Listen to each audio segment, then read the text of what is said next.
2014 সালে ঢাকা-খুলনা মহাসড়কের পাশে গোপালগঞ্জের ঘোনাপাড়া এলাকায় 7.5 একর জায়গার উপর ডেন্টাল কলেজ ও হাসপাতালের নির্মাণ প্রকল্প হাতে নেয় সরকার। 2016 সালের জুন পর্যন্ত ছিল প্রকল্পটির মেয়াদ। এরপর 2 দফা সংশোধন ও 4 দফা মেয়াদ বাড়ানো হয়।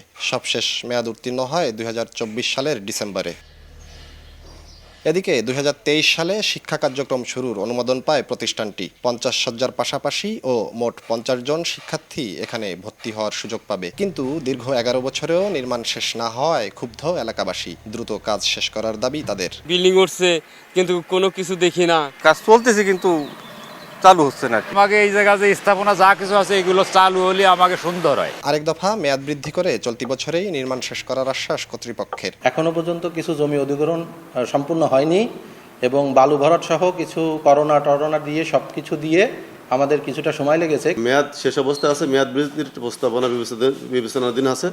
এই মন্ত্রণালয় এগুলো যাচাই বাছাই চলছে, মেয়াদ এই বৃদ্ধি পাবে আর কি, আমি যতটুকু জানতে পারছি। গণপূর্ত বিভাগের তথ্যমতে শুরুতে ডেন্টাল কলেজ ও হাসপাতাল নির্মাণ প্রকল্পের ব্যয় ছিল 88,69,98,000 টাকা। বৃদ্ধির পর বর্তমানে ব্যয় ধরা হয়েছে 139 কোটি টাকা।